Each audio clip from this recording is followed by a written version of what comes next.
ভাজা হয়ে গেছে, পেঁয়াজটা ভাজা হলো। এবার এর মধ্যে আদা রসুন কাঁচা লঙ্কা বাটাটা দেওয়া হবে। এই যে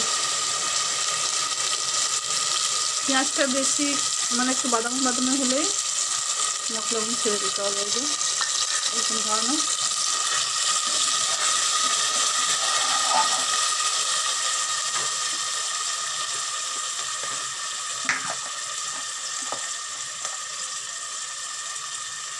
তো হলুদ,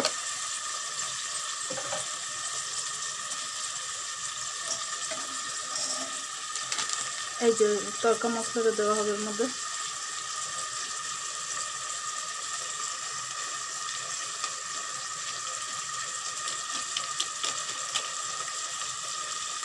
ভালো করে একটু কষানো হবে।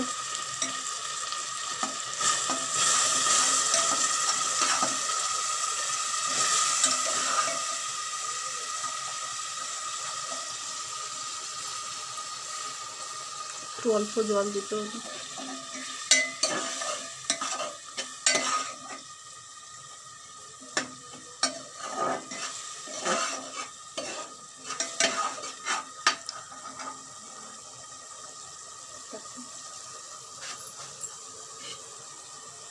তারপরে এই যে মশলা কষার পর এই ডালগুলো দেওয়া হবে। তারপরে এই যে টমেটোর কাটা, কাঁচা লঙ্কা দেওয়া হবে।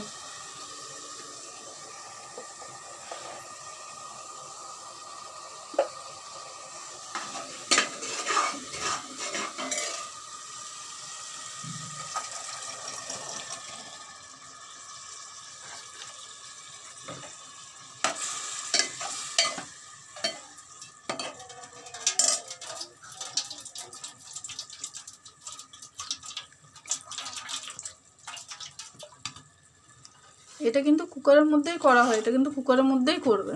যখনই করবে কুকারের মধ্যে, সেদ্ধটা ভালো হয় আর টেস্ট ভালো আসে কুকারের মধ্যে।